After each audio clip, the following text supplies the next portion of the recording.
Good. Good to I, finally I, chat with you face to face. I was just trying to get my the lighting with all this Oh, stuff.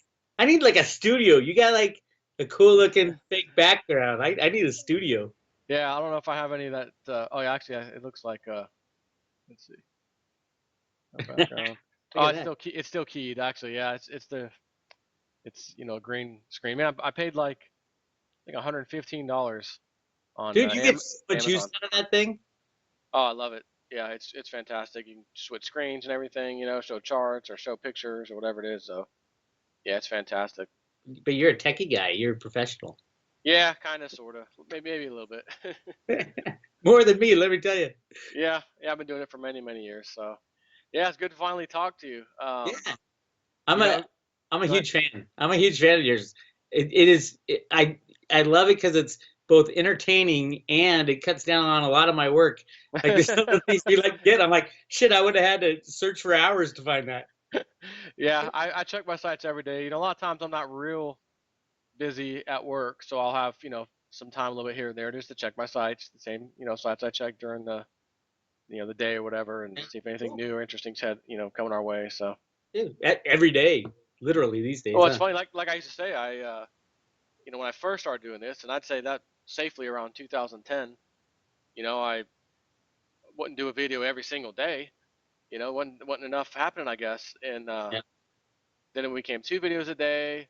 And as of last year, like December, I'm like, man, I just keep sending myself stuff, and then I end up deleting that one, and I'm like, I just, I don't want people to get burned out or like it's too much. But I'm like, well, it's kind of news, I put my own little twist on it, It's but awesome. It's you can't awesome. really get, too much news, so to speak. So I'm like, let me just see what happens. I'll start doing 3 a day or 2 if I don't have 3 to do. But I can tell you right now, every single day, easily, no problem, 3 videos, the most important stuff I can find.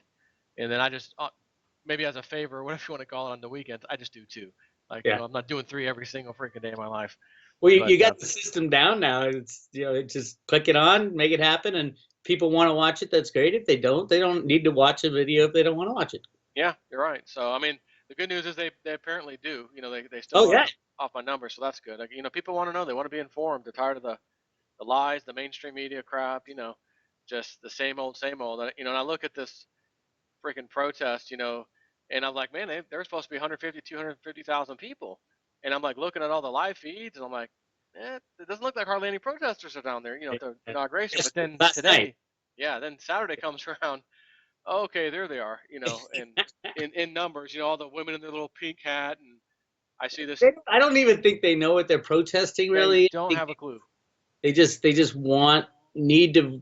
They know something's wrong. They just don't know what it is, and they're looking for someone to agree with their opinion and express outrage and Right. go Just for something it. to do, and no, I bet if you were to ask a lot of those people, what do you protest? Oh, I'm protesting Trump. What do you not like? Well, he's a sexist. Okay. When did you start not liking Trump? Just out of curiosity.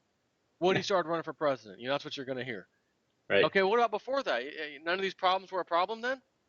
Now because you're running for president, there's nothing on the internet really exposed him for doing anything, bad. Now all of a sudden, so I was saying earlier, I said, man, I have a feeling all these people, even across the world, they're protesting. Like you don't, like you said, they have no idea what they're protesting. Just something to do. But I think when Trump really gets in there, which he already is, he's already making Right. changes, and they sit back and actually see, oh wow, he really is doing the infrastructure thing. Oh wow, he really is creating some jobs. Oh wow, he really did have some of these people come back over here, and jobs are getting created here, and industries happening back here.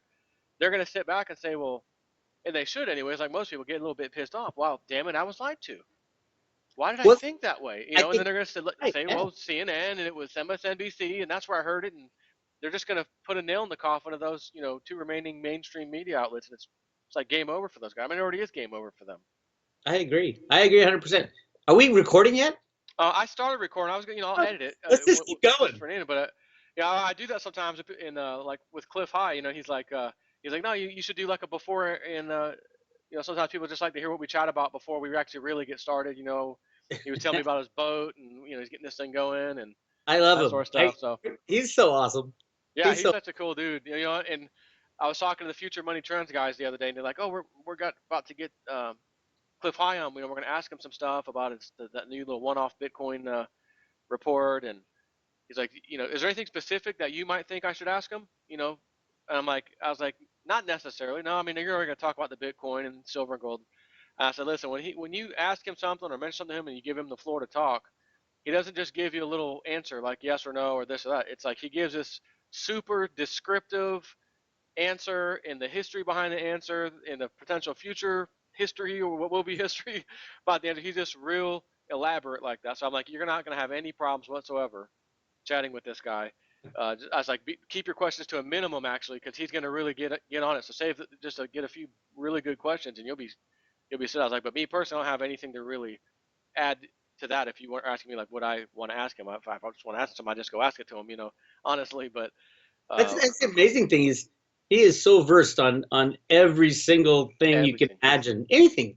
I mean, I could talk to him about how to make pie, which he knows Yeah, pie. making pie.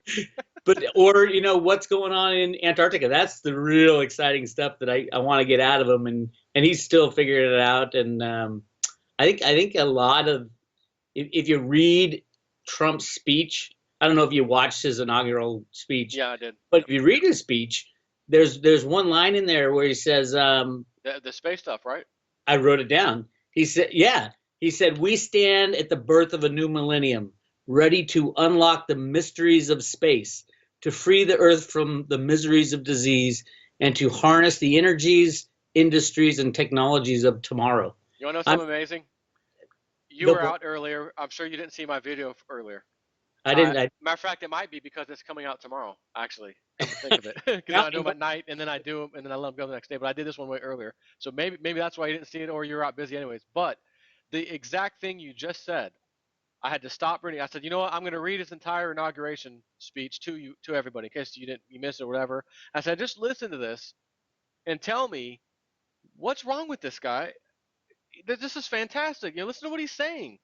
And I said, and I got to that part, and I said, let me repeat that. Like, let me emphasize that. And what I said in my video, it's funny you mentioned that. I'm like, I said, you may not know this guy's name, but I believe it's Ben Rich, and he was the head of Lockheed Martin's Skunk Work division, I believe. And in 1993, I guess he was retiring or leaving or whatever he was doing. He gives like this public speech, and he says to everybody, again, 1993, 25, whatever, 4 years ago. He says, we now have the technology to take ET home, but it's going to take an act of God to get it released to the public. Okay? Yeah. And I'm thinking of this, and I said, listen to what Trump just said.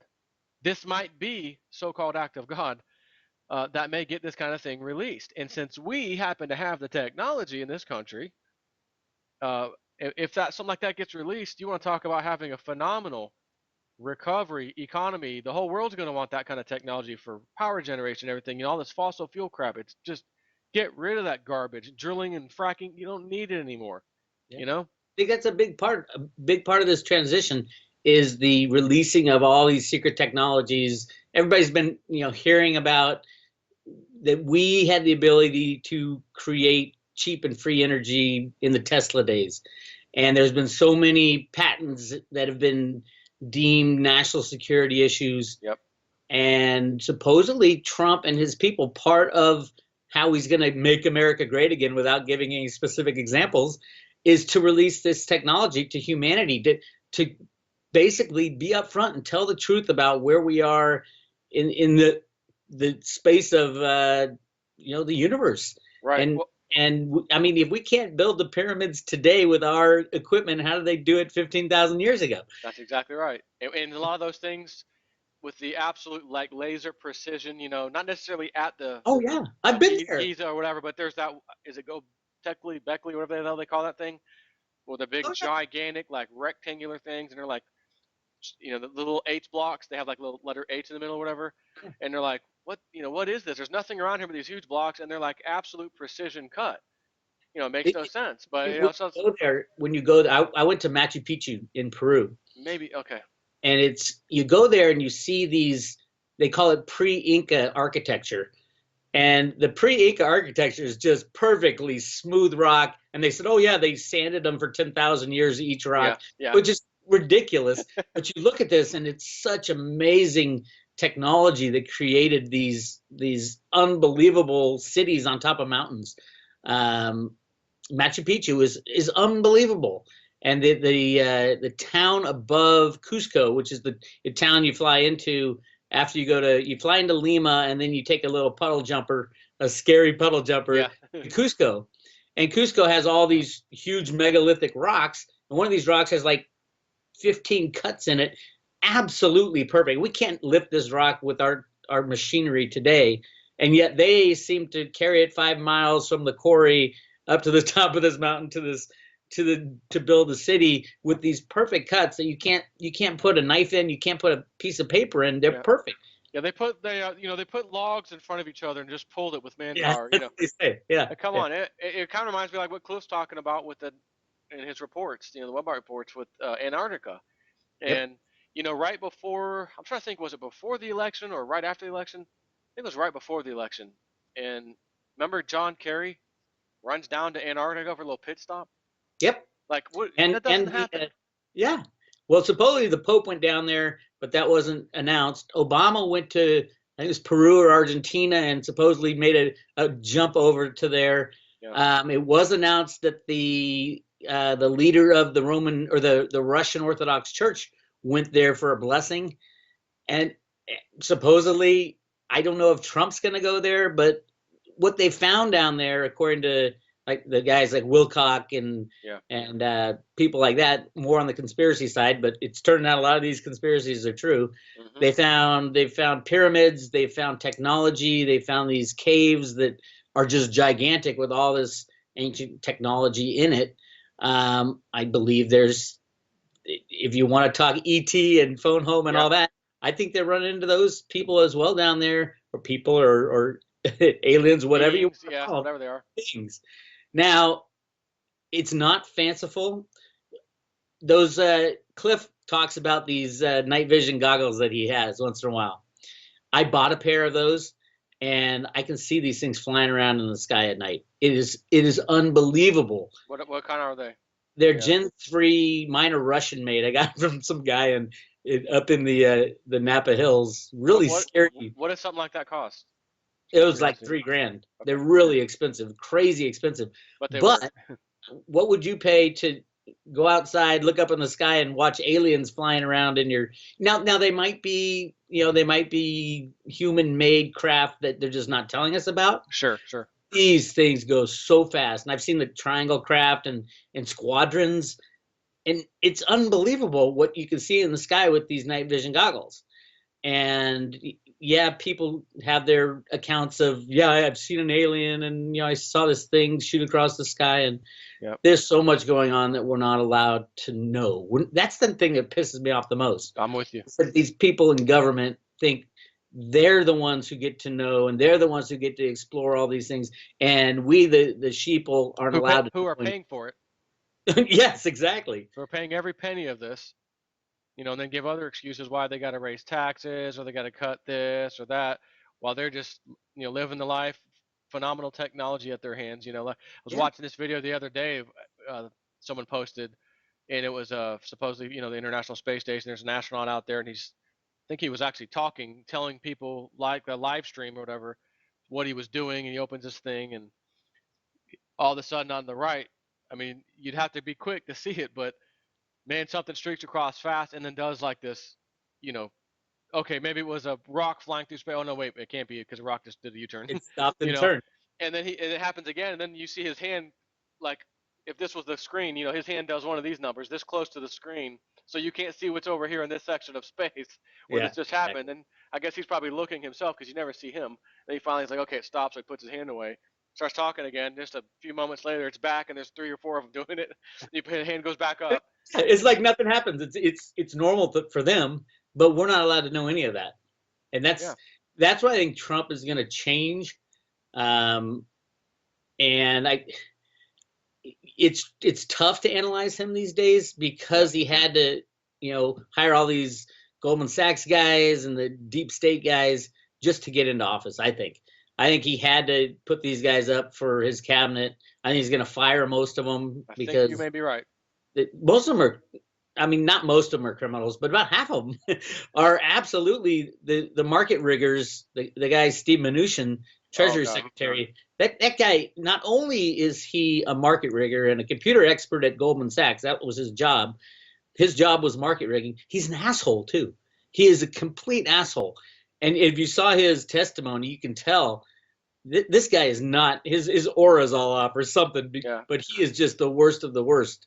Well, he was the guy when he was working at One West or whatever his bank was, where the protesters showed up to his house because he was foreclosing for every little possible reason, not trying to work with them and just like slamming these people out of their house.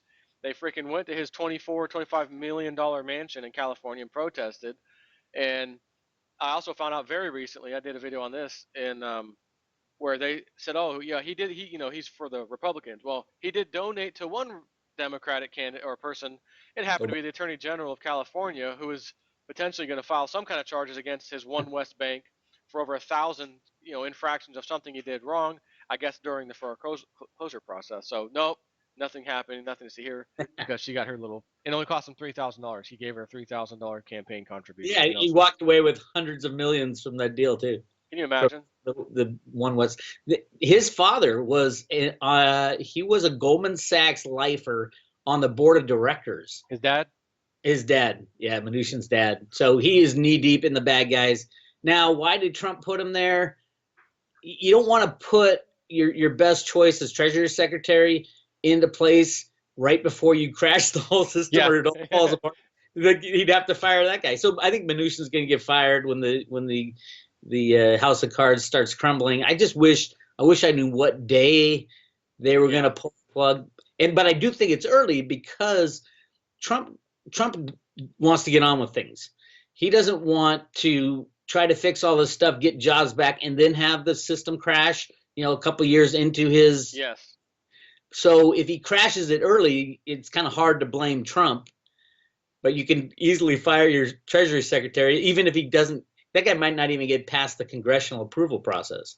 Yeah, I mean, think the Webbart report was very recently saying that there was going to be like a shakeup in his cabinet pretty early on, Mm-hmm. where he's going to let It some makes people go. sense. So it makes exactly what you're saying makes sense. And if they let a guy like that go, hey, he's part of the problem. We brought him in. He's not doing what I'm telling him to do. I had to fire him.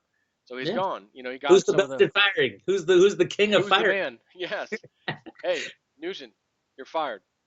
Done. Trump style.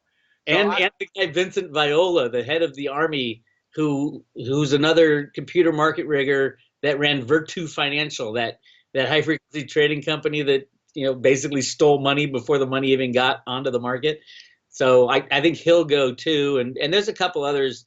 His chief of staff, the Republican guy from he was the head of yeah. Previous, Oh whatever. yeah, Yeah. he's gone. He'll be gone with the culling of the bad guys. When I think they have a day in mind. I wish I knew what it Yeah. was. I feel like those three, like you just mentioned, those will be on that list. If there's a few more Yeah. people, that's one thing, but those three will probably be on that list when it's time to go. I mean, like I said, he's ready to get in there. I don't want to waste time. I'm not dilly-dallying. I want this, Obamacare repealed. Let's do this. Let's get that going. I mean, he's just in there blunt, guns blazing kind of a thing. But I have to tell everybody, first of all, that I've sent you emails in the past, going back probably, I don't know, 3 years maybe, and you'd I write think it's some. longer than that. Yeah, could very well be. And you would say, the good guys are, positioning to do this, and one day the good guys are going to do that. And I'm looking at these emails, and I'm thinking, damn it, Bix, there's no freaking good guys. Now, finally I see if I was like, all right, I'm emailing them. Bix, man, come on, there can't be any good guys. It's only the people at the top. They're all the bad guys. They're not going to be having a guy under them be able to take them out. It's not possible. And you're like, no, this Road to Ruta thing, I'm telling you, it's solid. And I'm like, oh, all right, I'm listening. And Written then in those Fed magazines, in the Fed comic books. It's written in the sand about what's going to happen and how they're going to do it. And yeah, it took a lot of research to develop the but that's whole okay. idea. Yeah, But I mean, it's your deal. You came up with that. I have never heard that anywhere else. This Road to Ruta thing. I mean, I haven't even seen it mentioned that these comic books existed until it was from you. So I'm like, what the hell is it? What's Road to Ruta? Is this some kind of children's story? What is this thing? And you're like, it well, it's was. actually from the Yeah. Fed. I'm like, really? So I went and did a little more research of my own. I'm like, wow, he's actually right about that. That's an interesting statement. you know, and then you're like, well, Alan Greenspan, you know, he's kind of a good guy actually, and I'm thinking, oh, stop, you know, not freaking Greenspan, you know, but you Oh, got I your was the same way. When I mean, I was hating myself. All the GATA guys hated me for even mentioning. I'm like, well, wait a minute. Who's Ruta? What is Ruta? yeah, Ruta is root A in computer programming in BASIC. One of the very first terms in computer programming they used was root A, and it came from John Kemeny, who's the guy who invented BASIC, the computer programming yep, language. It was the first shareable language back in the 60s. And who was his best buddy? Alan Greenspan. And Alan Greenspan was a computer programmer all the way back into the 60s. That's how much of a jump he had on everybody, because yeah, computer programming didn't really kick in until the 70s. It was just like the military, the guys, the smart guys in the military were using computers to break codes and things like that.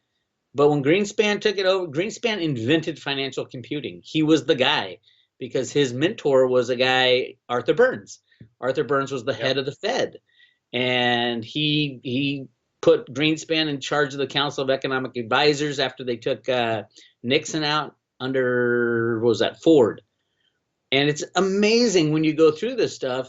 And it's not like Greenspan found the most powerful tool in economics and said, "Oh, I'm not going to do any more programming." I had a right, buddy said, "Well, yeah, it looks like he was a programmer in the '60s, but he never programmed ever again." I'm like, "Are you kidding me?" sure, I mean, it's insanity just to think that way. And then I dug up this old Apple IIc computer commercial, television commercial, that Alan Greenspan was selling the Apple IIc in the early wow, 80s.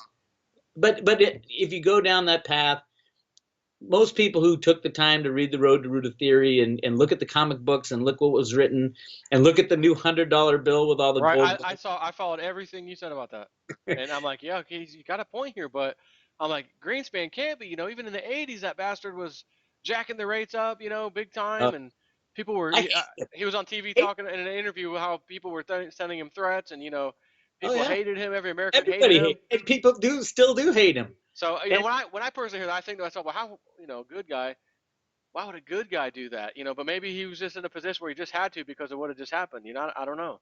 well, he couldn't do it out in the open because look what they did to Kennedy when he tried to. You know, there are a lot of reasons that Kennedy was killed, but one of the reasons was he wanted to go back onto his Yeah, service silver certificates. certificates. And so the U.S. was really taken over in the '60s, so they had to kind of go, underground. But in these comic books, that's exactly what it says. Ruta's talking to her grandmother and said, I'm not afraid of these big people who step on the little people. I'll get out. And this is the Federal Reserve talking. Mm. I'll get out there and I'll bring the colored flowers, is what they call them, back. And it even got into the petrodollar, just like the Lindsey Williams stuff, and just like the rumors and conspiracy stuff about how the U.S. rigged, forced the rest of the world to buy oil in U.S. dollars, Yep. creating artificial demand for the dollar, and that's how they went off the gold standard.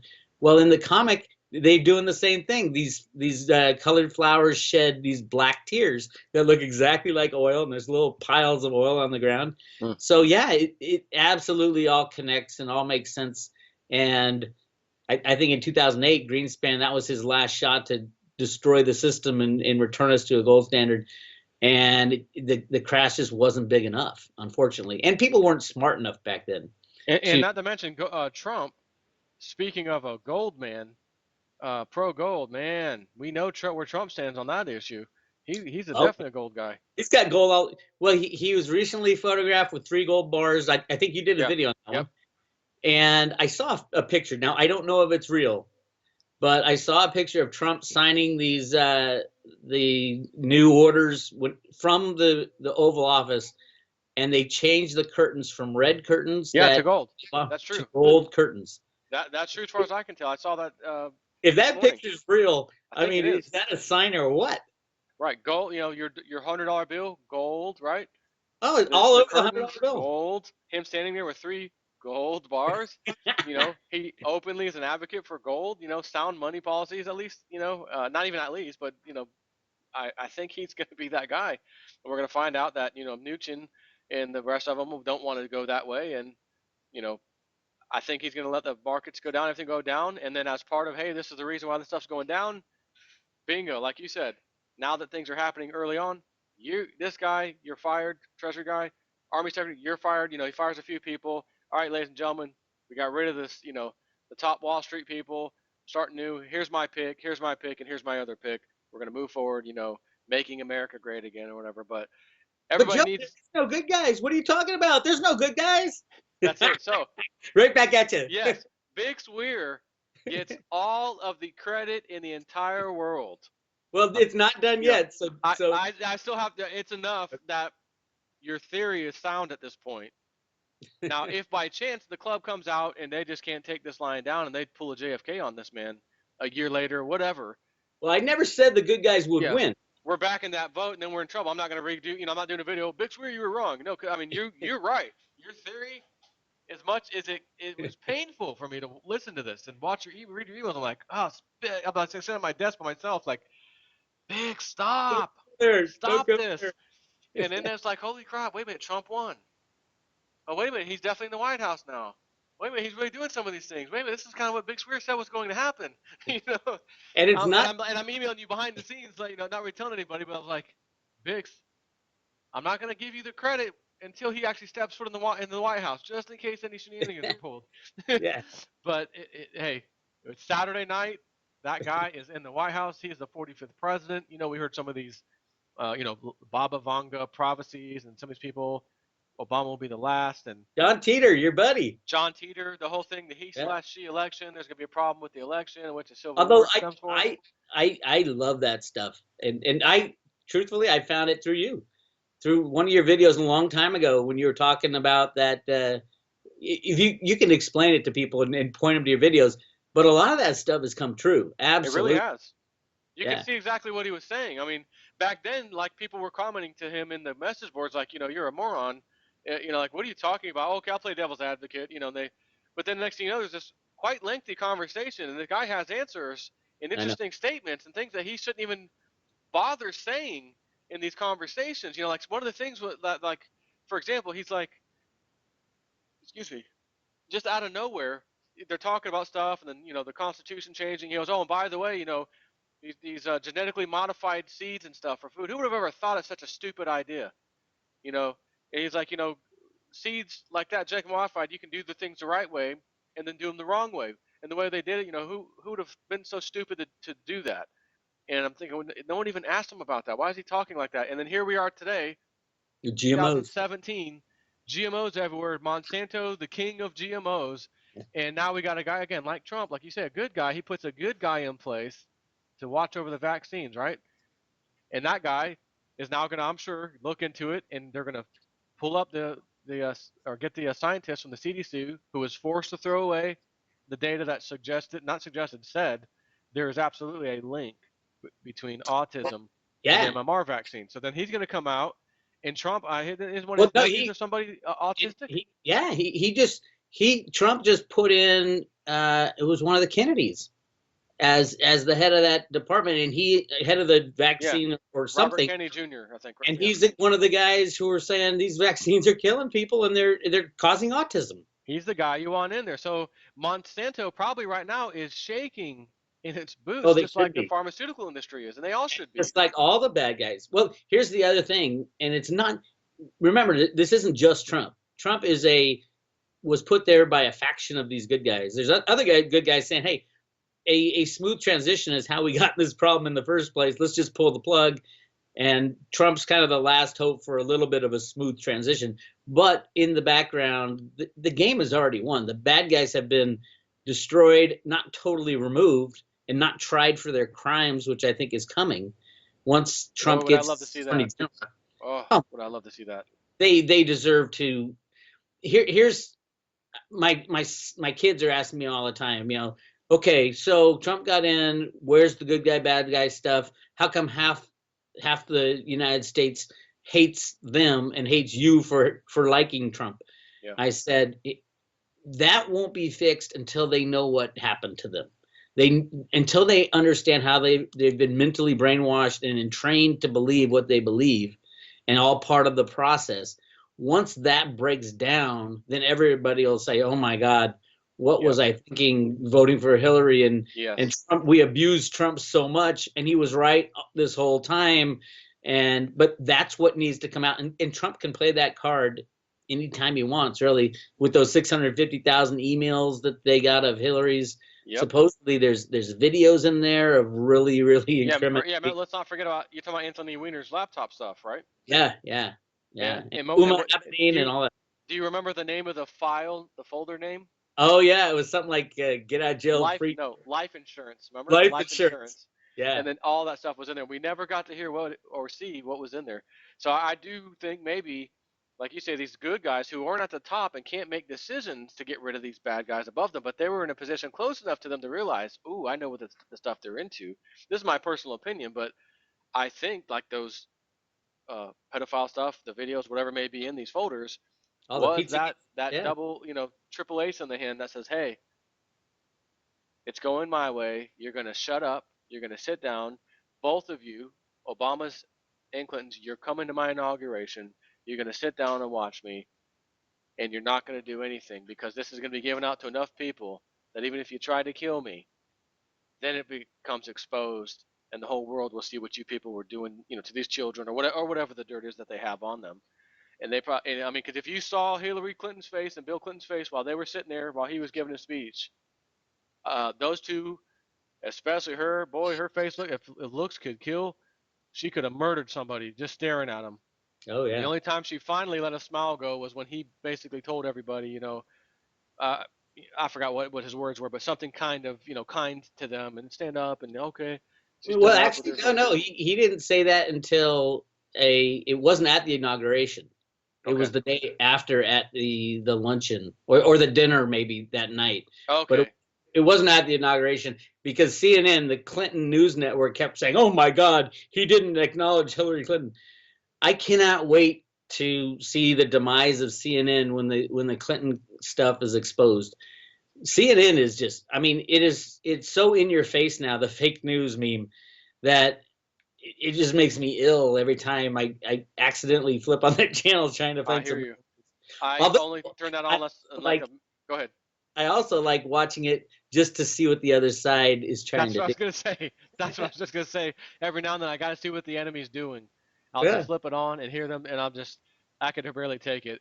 If a plane didn't just crash and there's breaking news, I'm not watching it usually. Like if anything else major event, maybe I'll turn it on. But even then, it's like usually the local news will be covering it anyways, and anything out of CNN is just pure propaganda. I mean, did you hear the recent thing about this guy? But the guy that threatened Trump in Miami, they arrested him. Oh yeah, then the 9/11 connection with Yeah, him.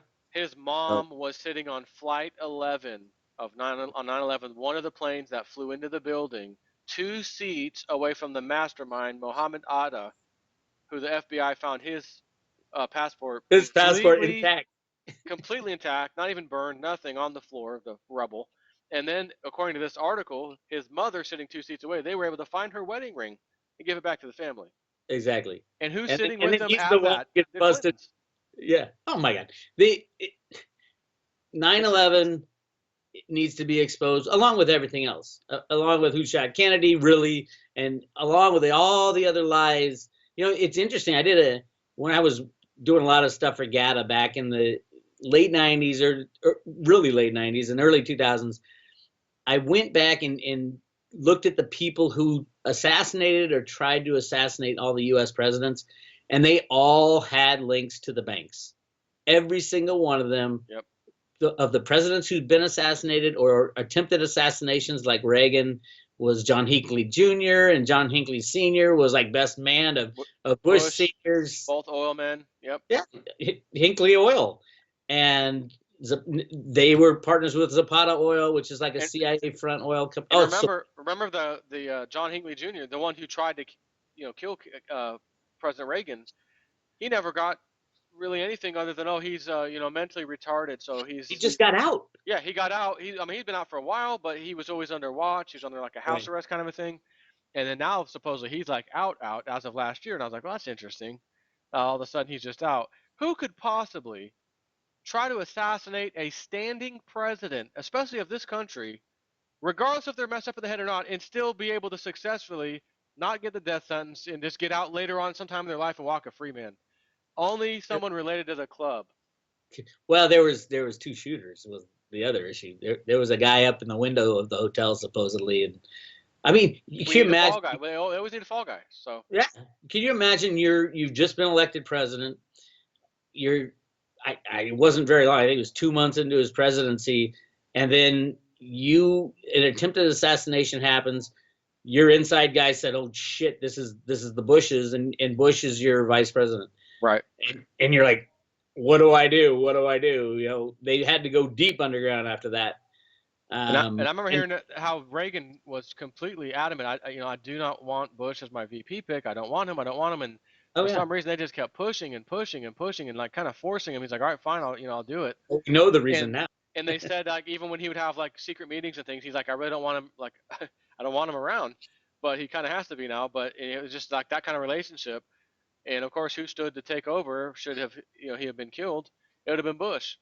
And who knows what would have happened at that point, because that was still early, well, late 80s or whatever, but Right? mid to late 80s. But I mean, I don't know. You just look at some of the stuff and see how things happen and see who's always attached to this. And I'm like, oh, now Bush and his wife's not coming to the inauguration at the same time. Oh, they're gonna try to pull something. But then I'm like, wait a minute, Obama's gonna be there. Both Clintons are gonna be there. Yeah. I don't think I anything think big's gonna I think happen. they were afraid to go because they know they'd be probably arrested as soon as they got off the plane. I mean, they're it's going to take a lot of changing of minds and changing of attitudes, and I think because I think Trump wants to get on with this game really fast. I think there's going to be a lot of news exposed early on about the Clintons, about the Bushes, about what has happened to our country and why, and this entrainment of you know being politically correct is being used. It's a tool they use Yep. to change America and to destroy us from the inside, destroy our culture, destroy our religion, destroy everything about Make us hate each our. other. Oh my God! It's so obvious when you stand back, and people will look back at this and say, "Oh my God, I was right in the middle of that.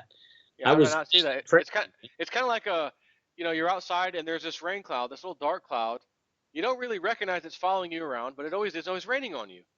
You think it's normal. It's just a cloud. It's an act of God. I mean, come on. And then somehow someone like Trump comes up there and then shows you the man behind the curtain or this highly advanced technology manipulating the cloud. It actually created a cloud to rain on you. So someone's actually forcefully doing this to you. Well, who's doing that to me? Why'd they do this to me? Now I'm mad. Well, they had to expose that this cloud wasn't this natural thing you thought it was. But up until that point, you would have argued with anybody and called people names for suggesting that that cloud was anything else other than an act of God, normal cloud in the sky. So, like we were saying earlier, I think these protesters, all these people are going to finally wake up, because you're not going to have a choice when everything around you is like, wow, I didn't know that. Oh, I didn't realize this. Oh, okay. Wow, he's doing that change. You But know, that would unite the country. Remember, right now we're divided 50-50. yep. And you can tell by all those people protesting. If it came out, all these secrets come out, yeah, they are spraying us. Those are chemtrails. And yeah, they do. They've known how to direct the weather for Since about 100 Vietnam, at least they were making it rain in Vietnam. they were doing it in the 40s and 30s. I mean, this is a lot of it goes back to the Tesla technology and what he brought and whether or not he was influenced by aliens or whatever it Whatever. was Yeah. you want to think about and where all his writings and all his study went. Who got it. I think there's so many secrets, and the secrets about the gold in the Grand Canyon are monetary secrets that need to Yeah. come out. I want to.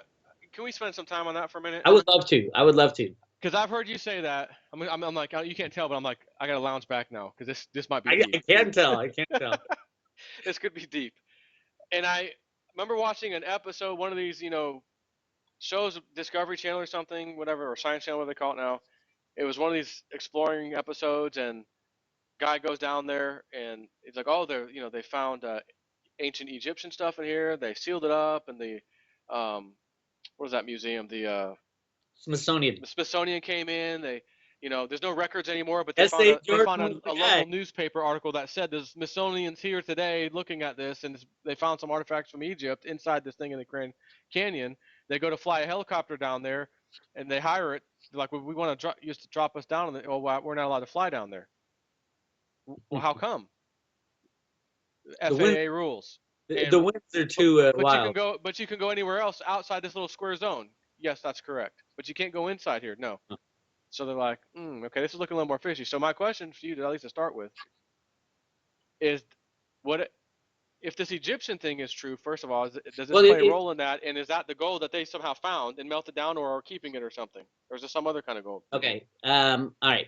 Let's start with the Egyptians thing. It was found in the really early 1900s, like 1903, 1904. Yep. If you go to the Grand Canyon and you look at the names of the mountains, they're all named after Egyptian gods, like the Tower of Set, the Temple of Ra. And if you do any studying of the American Indians in that area, half of their gods are Egyptian names.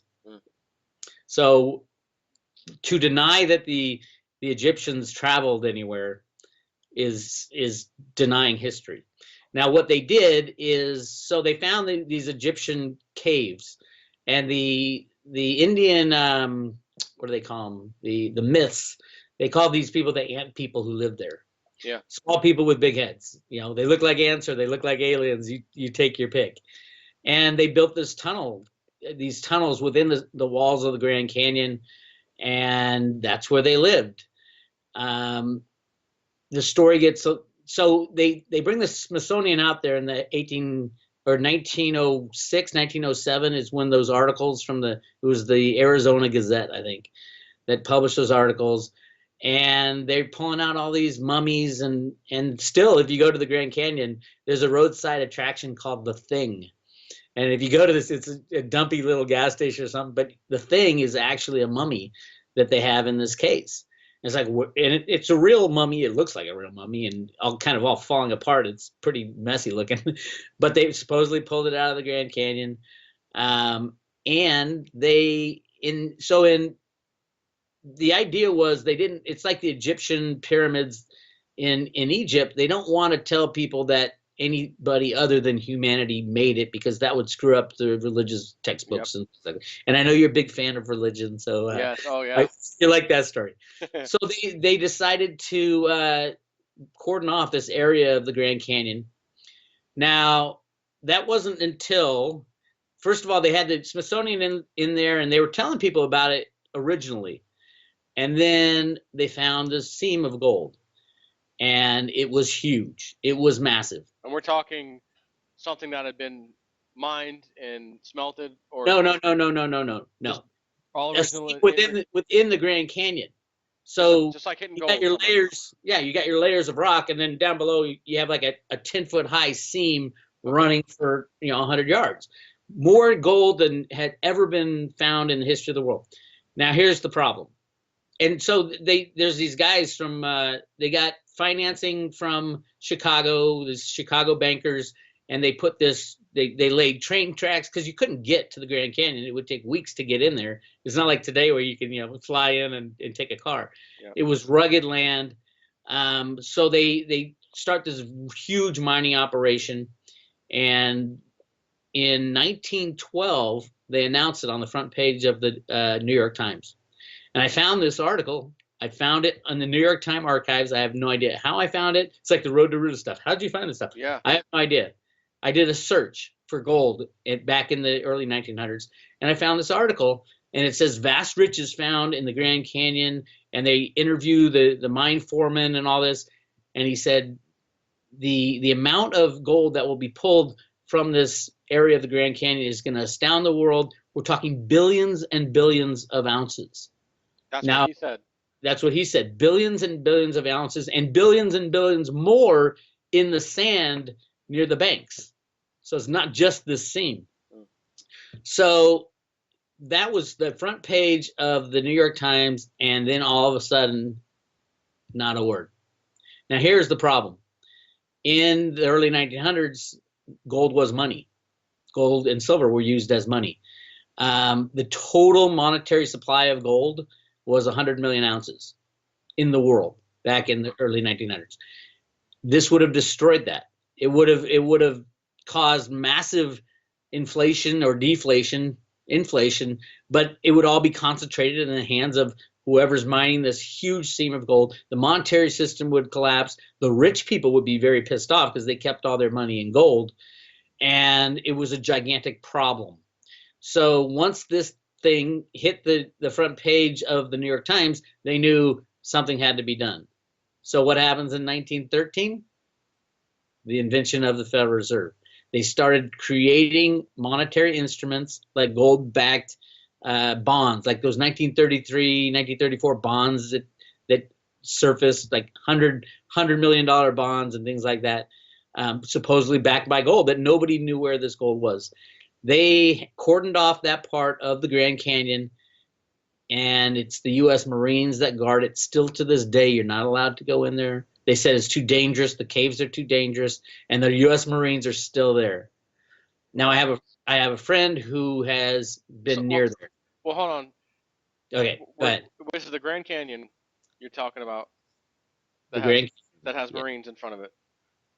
They don't have Marines. The Marines guard the They patrol area. it. Yeah. Because So by the way, while this was happening on that show I was telling you about, there was some kind, I think some kind of military aircraft like that would kind of patrol this Grand Canyon, this area. they're still there. You can go to YouTube and do a search for Grand Canyon and then Marines, and you'll see all these Marines. Like it was like they do a ceremony, I think, every year. All these Marines standing on these rocks above the Grand Canyon. But yeah, you're not allowed to go into this area. They've actually sealed off a lot of the evidence of how to get there, because there was some people have tried to find it, especially not the gold necessarily, because that's kind of the hidden thing.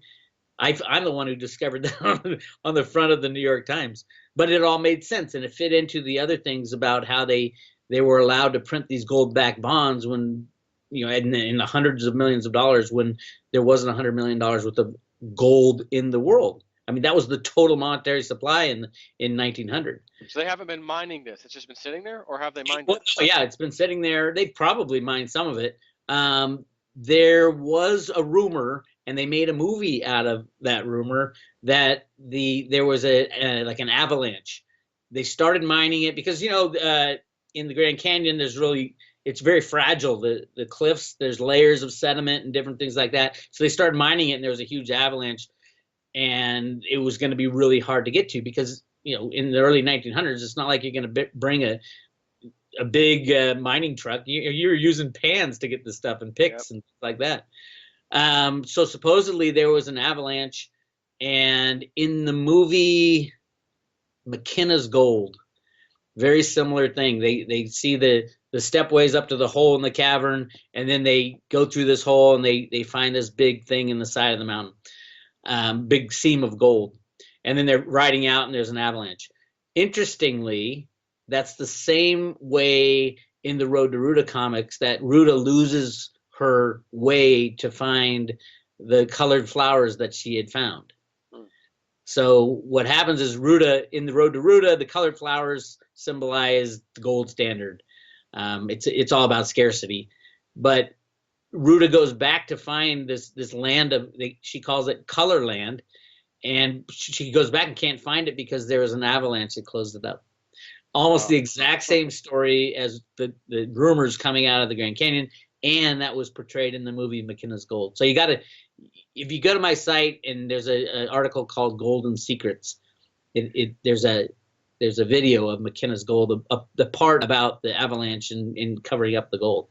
Now, do you remember, this was a few years back, Lindsey Williams was told, and I don't know if this was from his buddy Ken Fromm or whoever, but he was saying that there's going to be a big resetting of the currencies and things, and that it was going to go back to whoever has the most assets would be better off.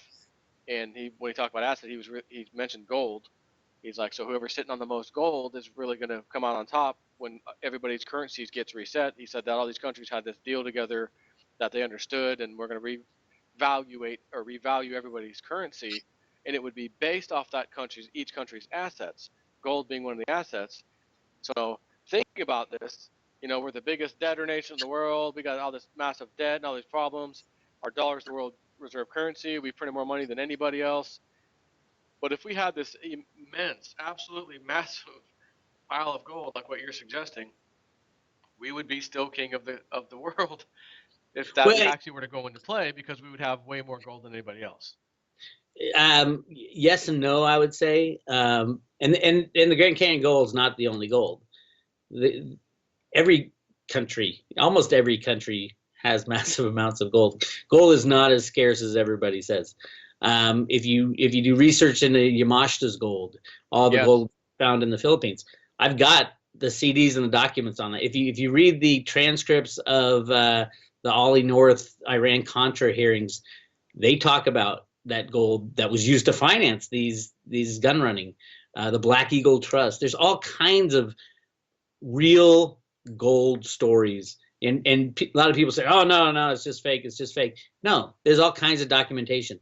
Dianne Feinstein cordoned off a huge gold find in California, The Black Rock Mountain thing or whatever it was. Chocolate Mountain Yeah. military base, and now it's a military base, and you're not allowed to go there because there's some ordinance that they were testing that Yeah, you can't walk out there. Yeah. might go off if you go in there. So not many people are going to go and try to discover what the amount of gold in there. But there's gold storage, and it's like Lindsey Williams saying it. We stored all that oil up at Gull Island in Alaska. We found it, we capped it.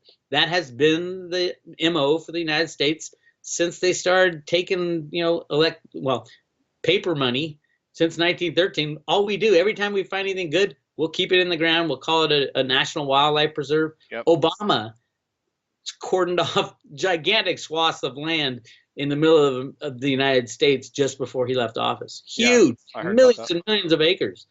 That's all about going back to a different form of currency. And all this goes back to the unbacked fiat money system, how they're going to run it as long as it goes until they've printed so much money or created so much money with electronic blips that nobody accepts it anymore. And that's kind of and that's exactly what Trump's saying too.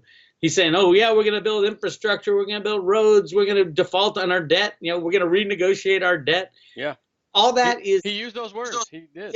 Yeah. And because what it does, it accelerates the destruction of something that's going to be destroyed anyway. And they know it.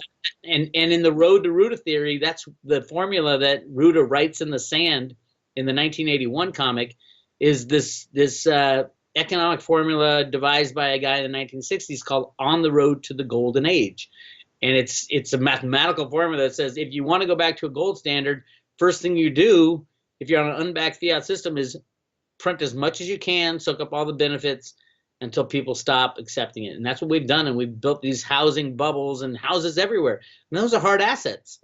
And then the system's going to crash and you go back to something else. So we'll see about that. That's the ultimate of the Road to Ruta. The end of the Road to Ruta is the crashing of the unbacked fiat system and a return to a gold standard. But it might be gold, silver, and maybe not even silver. Silver might be too valuable if it's used in these new technologies. Right. I think Cliff is talking a bit about that.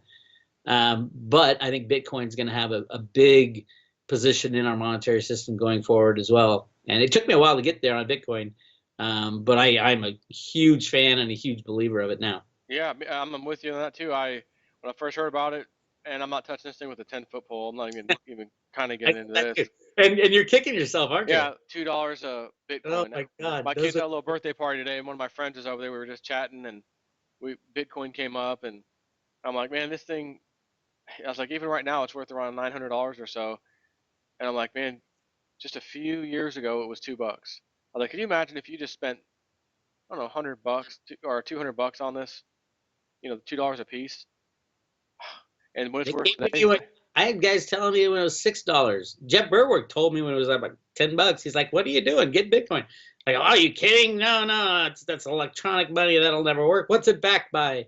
Nothing. It's true. It's backed by nothing. But what's gold backed by? Yeah, gold is the backing, but to other stuff. So, but what is Bitcoin? And maybe because it's not really the backing to anything, and nothing's backing it either. So it's just this weird new thing. It kind of acts like a currency, but it kind of trades like a commodity. It's like weird, but just sitting back, you can't argue with the fact that it's making people, wealthy. It's doing something, and we can yell at it all we want and say, well, it's not ever going to be a real money, or it's this or that, myself included. But damn it, do I wish I was in on it even at $100. You're gonna wish 10 years from now, you're going to go back to this very conversation and say, why didn't you scream at me to go load up on Bitcoin tomorrow morning? Well, I was just talking to my subscribers. I said, you know, Scream it. I, Go buy Bitcoin I tomorrow yeah, morning. I'm gonna buy a few. I think in the very near future. But I'm like, you know, I'm interested in the mining stocks though, because the mining stocks did so well. And Wait, but I'm wait, like, wait, ah, wait. man, I think Bitcoin's really gonna Mining outshine stocks them. are a problem. Mining stocks are a huge problem. Not that they're not worth anything. They're holding the wealth of the world in the ground, and their mining stocks are cheap. Problem with mining stocks is the stock market itself, Yes. is the unbacked rehypothecation of everything and high frequency trades that never get settled. Yeah. So imagine you have a broker where you're using an online, you know, Options Express or whoever the hell you're using, and you've got your account online, and I've got this company I'm, you know, bought shares in, and all of a sudden the collapse starts happening, everything sell, sell, sell, sell, sell. But you, on the other hand, holy shit, I'm doing fantastic. Yes, want to get my money out. Sorry, why won't it transfer? Call my broker. Well, because everything else that we were involved in and the leverage, and now we're calling everyone and their mother for a margin call, and nobody's got it hardly. We're bankrupt. That's the So third party issue. your positive cash flow is going into this bankruptcy. So it's sorry, it's gone. You know, Yeah, so I look at it that way and say, well, that's you can sue us and see what happens in 10 years when we settle all these things. Yeah, but there's other issues in that the not only like your brokerage house doesn't actually go and buy the stock and put it in your name anymore. yeah. Oh, I know. It's Yeah. in a pool. It's in a pool, and I've fought this fight for a long time, but there's 100 to 200 million failure to delivers every single day on the stock market. Failure to deliver means the stock wasn't bought, the money wasn't exchanged, and the contracts weren't exchanged. So it's phantom, and it's like musical chairs. It goes round and round and round and round till the music stops. And when the music stops, there's going to be 50 people claiming they own the exact same share of a mining company that you claim to own. Yeah. So yeah, if you can get out At the right at time, the you right wouldn't have that time, problem. Yeah. Yeah. but I don't think I'm smart enough to do that, because you get greedy too. When things go up, you're like, oh, I was right. Look, these mining stocks are going crazy. This is the greatest thing. And then the next day you're like, oh crap, I should have got out yesterday. Yep. Yeah. It's hard to just time the very top and bottom, or when to get out where you don't may not be exposed to that. But with Bitcoin, I don't think there's nearly as much that kind of stuff, or at least possibilities. I did find out, There you is, know, someone in there is. China did lose their rear end because said he was leveraged on Yeah, that's the on problem Bitcoin. with Bitcoin. And it's not a problem with Bitcoin. It's a problem with our exchanges. Yeah. Bitcoin exchanges are not Bitcoin transactions. When you Right. put money in an exchange or an online wallet, you are not. When the money goes in, yes, it's a Bitcoin transaction that's recorded on the blockchain. But when it trades within that exchange, those aren't Bitcoin Nothing. Yeah. transactions. It's all in the That's exchange. trading within a pool of exchanges. So right now, the volumes are either from 1 to 5 million Bitcoin are traded back and forth every single day, which is insane because there's only 16 million Bitcoin that have been created, 16.2 or something like that. Yep. So within 16 days, every single Bitcoin is bought and sold? No, these are all phantom trades. And one big player can say, okay, I'm taking my Bitcoin, I'm walking out of this exchange, which I think is what happened to Mt. Mount Gox. Gox. Yep. And because they lost, I think it was 650,000 Bitcoin. Supposedly it was, lost, hacked.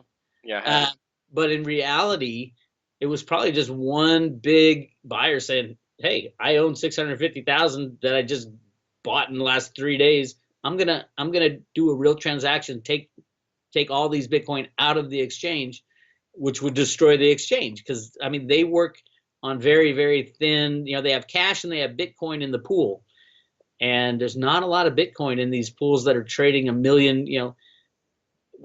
I think the average in China, who does 98% of the trades, Yep. is a couple 100,000 Bitcoin in the each of the big exchanges, but they're trading multitudes of that amount of Bitcoin while it's in the exchange.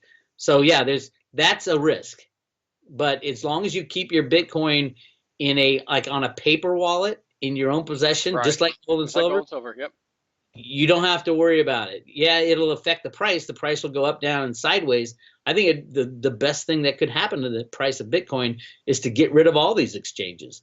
And that's the best thing that could happen to the price of silver and gold too. Get rid of Get the rid of the exchanges. exchanges and make it a here's your cash, here's your physical Bitcoin, which is a paper wallet, or here's your physical silver, and get rid of all the derivatives on top of that. Right. No betting on bets, leveraged bets on some underlying asset on how well it's. That's all it is. It's just in a casino where you're betting on a freaking horse race, basically. Oh yeah, And whoever has the most bets can move the damn market one way or the other. Just and they like the odds when someone says, "Oh, Hillary's going to win," and they flood all the bets. Oh, well, you're not going to make any money if you pile on there because the odds are in her favor. Why am I going to try to get on here and make a money, make a few pennies? And then the scene happens and Donald Trump wins. Well, if you were on the other side, you win. But same thing, if you just dumping this money on one side, it's just too diluted, basically. You're But not buying anything except you're buying risk. Your risk is that your Coinbase stays in business. yeah, Your risk is that BTCC continues to be the largest exchange in Bitcoin. I mean that there's so many layers of risk between you and your Bitcoin. Why? Just take it out. People tell me I like having my Bitcoin in the ultra high safety exchange of yeah, Coinbase. nope, Why? stupid. Why? I mean, Why? you It's not. they It's have not to like pay someone can come in and you. steal your safe or your coins out of your safe. It's a digital wallet. You've got a little thumb drive or something. It's your wallet. And a lot of these wallets, they make a password. You got to sign a password in anyways. So it's like, why would you not want to have that in your possession when you can quickly turn your computer on, say, oh, I want to make a trade today, put in your online, code for a Coinbase or let's say, and then you transfer 1 or 2 Bitcoin over to your online account, and within a few minutes it's there. Okay, Yep. great, I got it. I can see it's in there. Now I'm going to sell it for $10,000. The price of each Bitcoin, let's say, is 5 grand. I just made 10 grand. Okay, my Bitcoins are gone. Immediately go into that account on Coinbase. Put that in my bank account, please. Thank you. Do that transaction immediately. And you're Well, you're done. it takes a couple days. Yeah, it does take a couple days, but at least get on it, get it taken care of and out of the way. Yeah, but And there's no, especially now when the economic system is so tenuous, the monetary system is so tenuous. You don't want anybody between you and your assets. yep. If there's any problems happening at that moment, that's not when you want to go out there and, well, let me get out too. Like, no, if there's a Yeah. problem at Coinbase, don't go on there and start trying to sell, because you may be about to be getting screwed by somebody, or or what, regardless of what it is. Even if it's a hack, if they really are getting hacked, let's say, you don't want to put yours on there to get possibly hacked. Hang on, wait a minute. I don't see Bitcoin, where you have to go out and sell it so fast and that you can't wait a few days or something, just to see what happens, You'd be because better off waiting. yeah, just wait, just sit it out. It's usually the worst time to get in, anyways. When everyone else is rushing into it. So and another thing about like gold and silver, and the fact that I think the prices, I'm sure you do too, are going to go way up with Bitcoin, not only from the web bot, but and I said this recently, November of 2014, when the CME group added that new rule for basically circuit breakers to trigger on gold and silver. If it goes up too much in a certain window of time, you can't trade it for a few minutes, and then it goes back online. That happens 4 times a day, and then that's it. Supposedly, there's no more circuit breakers. So when I remember hearing the Webbot talking about $5 a day moves and $10 a day moves in silver, or $20 a day moves in silver, I was like, come on. But then it just kept showing up and showing up. Well, if that's not likely, then why would the CME group put a rule in place that has never, ever, ever been a rule before in the existence of the CME group, that's going to basically cap the rise? Like I always tell people, they're not going to put that in there to save you on the way down. They want to crush you on the way down, so they want to go way down without any stops or any circuit breakers. So you never play that game again. Get your hands off that silver. They don't want you touching it. But if the price, and they know it's going to go up, and they realize we're going to have to cap this somehow, we're not going to be able to stop this when this time comes. They already know it, but we got to try to slow it down. That's the perfect thing to do. Put a system in where you got 4 stops that can occur throughout the day, and nobody can trade when they're triggered, which in my Yeah. opinion is going to tell everybody in the whole world that's where you need to be right now, because this has never happened before. A stop was triggered on the silver or gold today on the way up. Oh my goodness.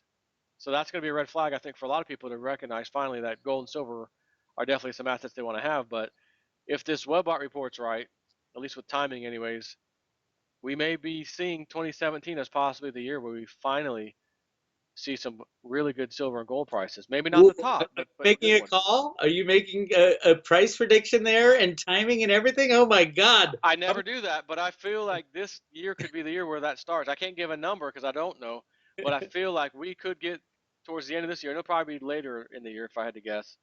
Um, but we may finally see, whoa, silver back up above a number we didn't think we'd see again. I haven't seen that number in a long time, and that's not But what supposed are to you happen. looking? But what are you looking? And this is the thing I've argued with people for a long time, especially when silver went to $50 and then got slammed down.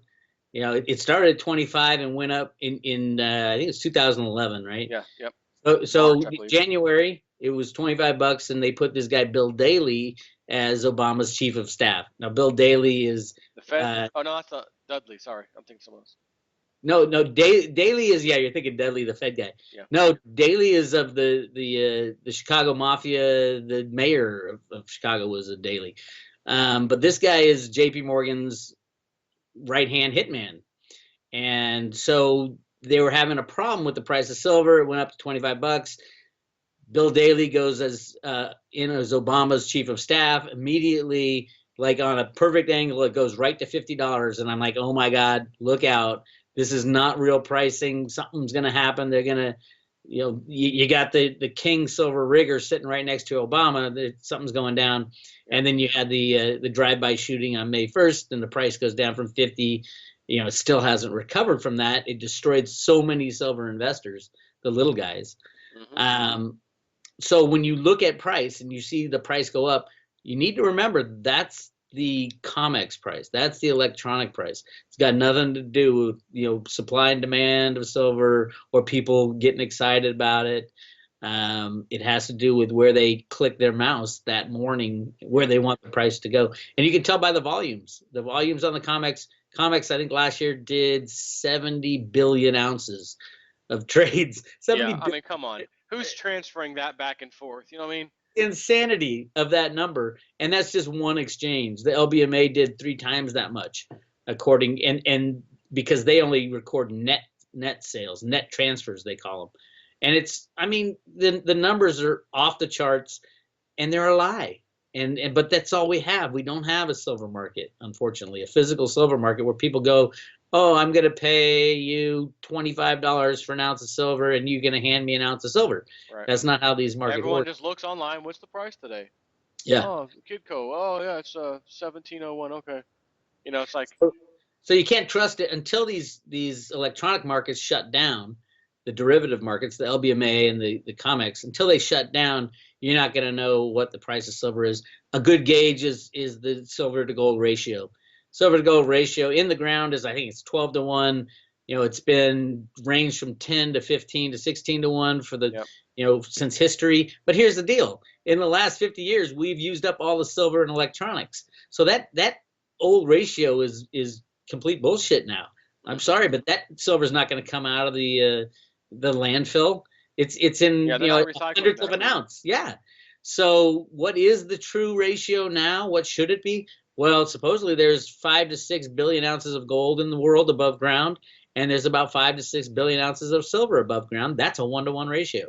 Yep. And that's what Cliff talks about in his report. Ultimately, I don't think it'll stay there because I think it'll be a sheer panic happening at that moment. yeah, everybody would be digging, trying to get silver every which way and melting down their fillings. Yeah, like he said you're gonna hear stories about people rushing to get like old candlestick things and plates and knives and fillings. get Fillings. that. Yeah. Oh, went down at all. If you still have any silver in your fillings, pull it out. Yep. They'll put that alternative stuff in there now. Oh yeah, let me get. Can you imagine people go scrambling like a a crackhead, a rockhead trying to get his next fix just to get some freaking silver?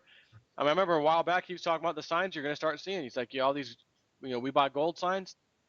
Get ready for we buy silver. You're gonna see them. Yeah. It's going to happen. So it's been exhausting fighting the fight, but yeah, we're due. We're due for the silver investors are the most abused investors in the history of investing. mm-hmm. And because all the parameters you're supposed to use when investing were so bullish and have been so bullish for so long, and we didn't understand the extent of the manipulation. Yeah, you have these You have thermometer A, backup thermometer B, double backup thermometer C, quadruple backup, and all these thermometers they're all working perfectly. I should go buy silver right now because it's going to explode. And then the thermometer, what do you think's broken? They frozen in time. What's happening? It doesn't make any sense. But like you said, it's because they're manipulating it. So they're not going to make any sense. When you look at the thermometer, that's telling you these are fundamentals. You should be in this thing because it's due to skyrocket from where it's at right now. This isn't even kind of fair price here. Then you sit back, well, then what the hell's going on? Why isn't it doing that? The market says it's this price. It doesn't make sense. Like you said, that's because it's being set on this paper exchange. And I remember, Electronic. was It's it not. 15? Yeah, there's election. I remember now my dad I guess it was 1980 because he was telling me, he's like, oh, I went, he's like, at one point I had 1,000 ounces, it was like 1980. Because he used Well, to, the Hunt brothers, yeah, went up yeah, to. it was around there, and he's like, I used to do this. He used to do like liquidations for hotels and things. I was like four years old or so. So I don't remember any of this, but he was like, "Oh yeah, I'd go liquidate these mattresses, and then you could just sell them in the newspaper. Hey, I've got mattresses from a whatever." He's like, "I'm selling for 10, $20 a piece, and I'm making a killing on these mattresses from these hotels." So he's like, "I had all this cash. I wanted to put it in something. I bought silver." So he's like, "I started getting my nest egg up. Price was going up. Everything was great." He's like, "Then one of my buddies, he's like, you remember John and Eddie?" I was like, "Yeah, I remember those two guys." He's like, "So one of them, he's like, he comes up to me, well, what are you messing with that for? You gotta lug it around to the coin dealer when the price is up." He's like, "No, man, let's go down. There's an exchange right down here. We lived in San Diego. There's an exchange they went to where you had to walk into, and they would do the trading and stuff for you right there." He's like, "You just get these papers. It's like, again, it's leveraged. If it goes up a little bit, you make a killing. You don't need 1,000 ounces. I can do that with this just a little bit."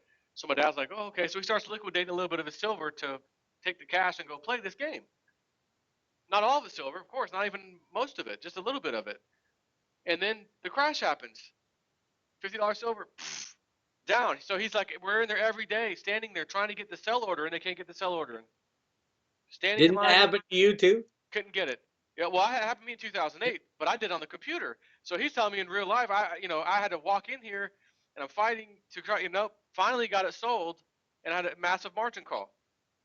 So I had to go. He said I had to go liquidate the rest of my silver to pay for the margin call. I was left with nothing. That's the game they play. So here I am saying the same thing in 2008, and I'm thank God I didn't have a full-size 5,000 ounce futures contract. I was playing the mini contract, which is 1,000 ounces. And the funny thing, my dad, didn't you say you had 1,000 ounces? You had to liquidate? Yeah, that's funny. I was playing with 1,000 ounces for the cost of 100 ounces, and And got who says screwed there over. isn't cycles in life? And I had $3,500 up in my account. I was making money. I was playing the game every day a little bit. I'm like, okay, I can make a couple $100 here, $100 there every couple days. Let's leave the screen up. I can put my stops in place. I buy and sell orders. Oh man, I don't have to do anything. This thing can play itself. I just need to kind of watch the market a little bit. Next thing I know, wake up the next day, it's gone. That morning, it's finished. Oh my God, what just happened? Email, phone calls, margin call. Not only not only that, your money, $3,500 that you had in this account's gone. I need another $500 for the margin call, and I'm left with absolutely nothing. Now, thank God I didn't have to do it. My dad didn't sell a ton of silver, but I was playing a mini contract. But still, it's just that stupid game. That's what I learned. But I was like, even then, at that moment, I didn't realize like I just got taken advantage of. I didn't realize then that Your J.P. dad Morgan was doing it.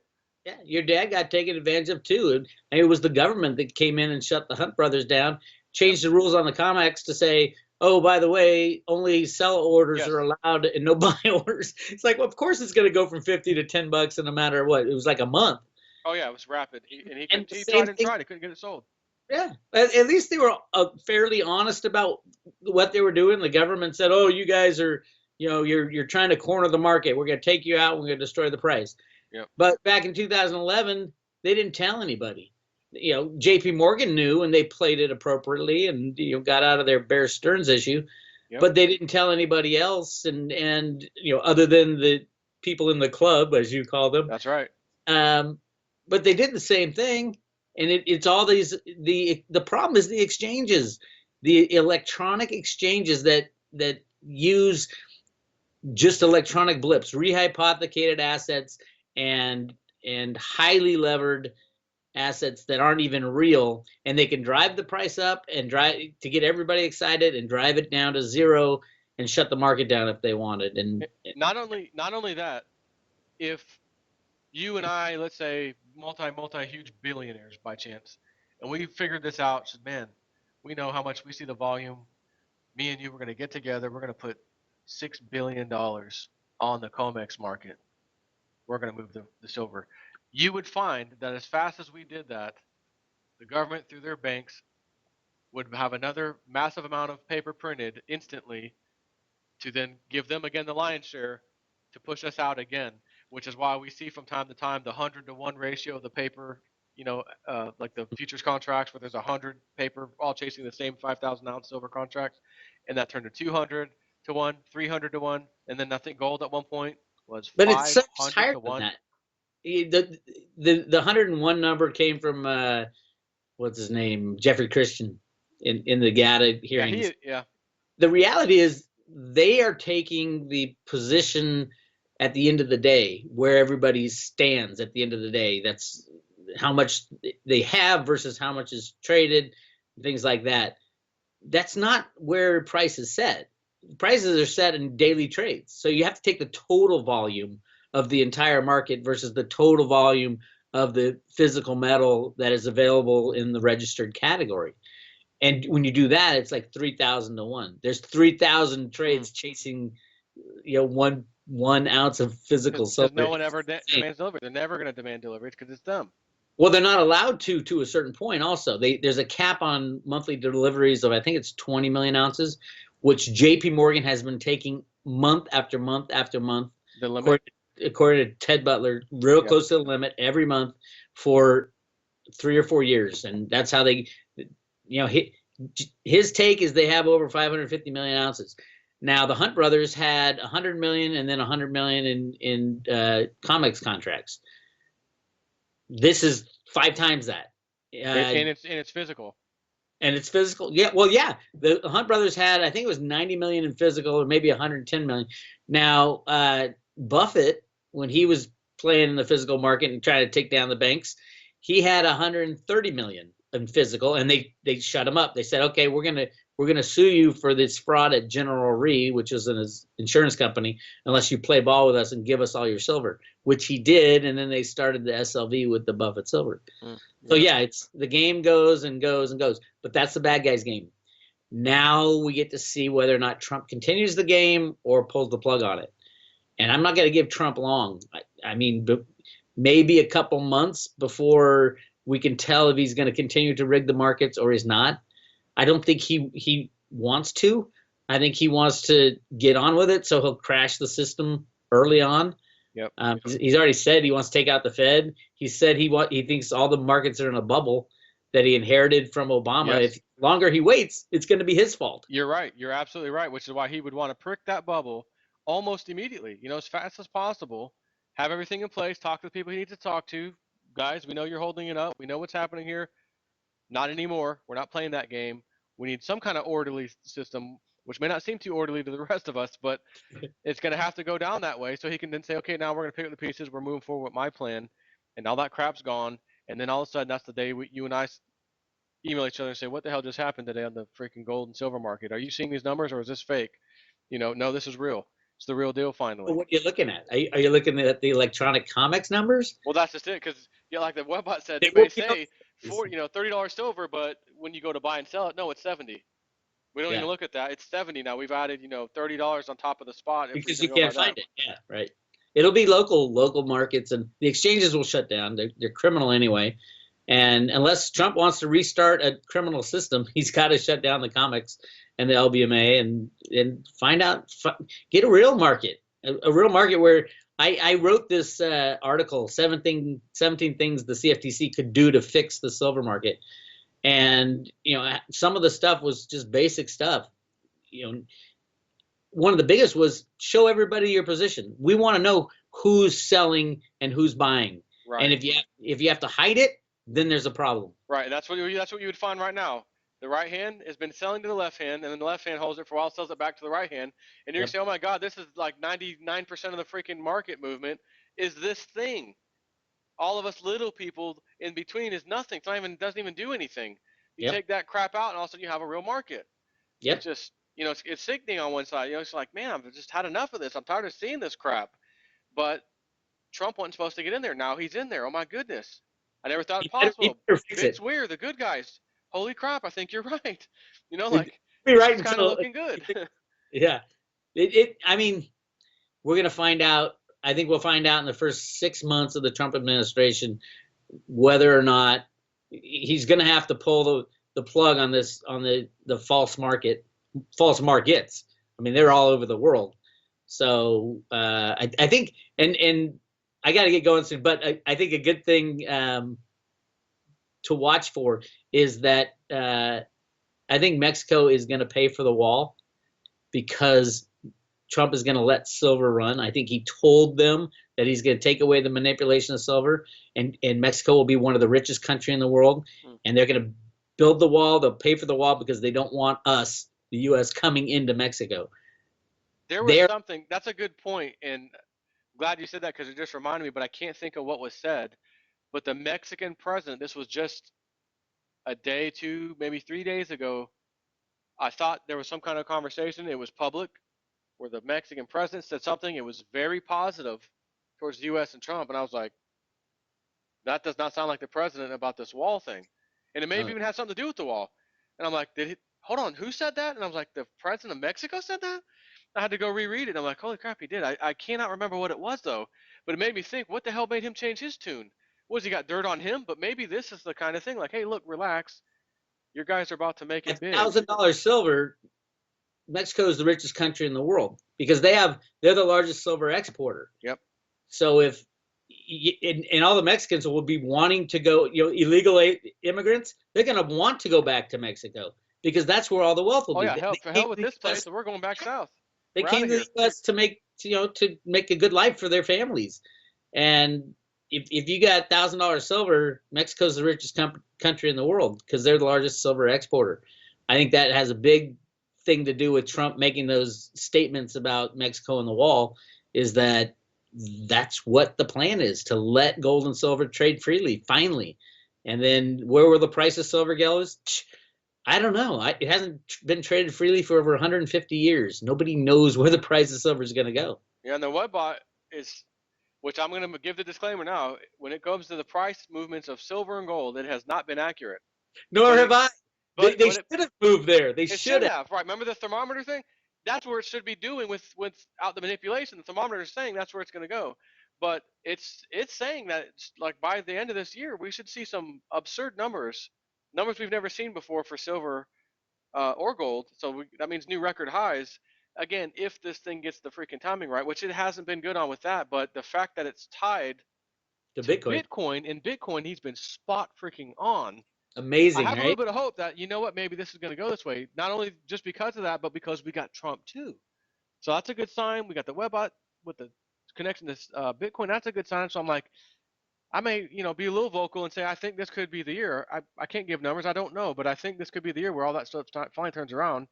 And, I would add a but on that. I would add a but, because a world with uncontrollable monetary chaos is going to get pretty ugly.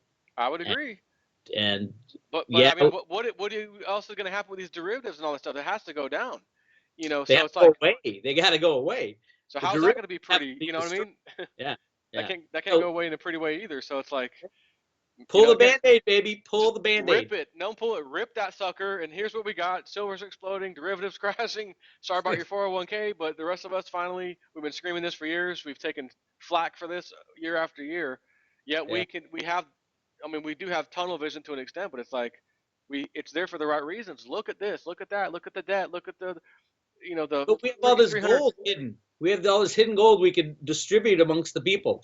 And that's kind of what happens in the Road to Ruta comic. Ruta is in charge of distributing the gold throughout the land at the end, or the flowers, the colored flowers. And remember, Greenspan was put in charge of fixing Social Security. Social Security is the key, because when you destroy all this fake debt, how are you going to reallocate the money to the people? Why not reallocate it according to how much work they've put in? And the only measure of that is their Social Security balances. Yep. We'll end this now, but I want to ask you one more thing. If you remember this, in 2015, I think Greenspan was talking at some kind of economic forum. He was there with someone else. It, gosh, who was it? Anyways, and there was a third party that was kind of the moderator, whatever they were talking. And one of them just point blank asked Greenspan, "Where do you see gold in 5 years from now?" And his response was marketably higher. Yeah. 2015. So that puts us at 2020. So we have the Economist magazine cover, 2018, the new world currency thing with the gold coming out of out of the ashes of paper $100 money, bill, like this and right? this and this. They all Yeah. So fit we have together. all this stuff. I think we're going to start moving that way. They're going to, I mean, they're going to have to try to control it. Obviously, they don't want anything to probably happen uncontrollably, but But who's they now? Is there a new they? Is the that's question. that's a good question that none of us can answer right now. We'll know in the next couple of months because whatever Trump does, he's going to have to do it quickly. All right. Well, on that note, we will end this. Man, it was an absolute pleasure talking to Great. you. Long overdue. Do you want a copy of this video or anything? Yeah. Or Yeah. okay, I'll send you a link. I'll probably put it up for, well, yeah, maybe tomorrow we'll do a Okay. Sunday chat with I'll Jsnip4. promote it to all my guys. Yeah, sounds good. All right, Bix, take care. All right. You take it easy. All right.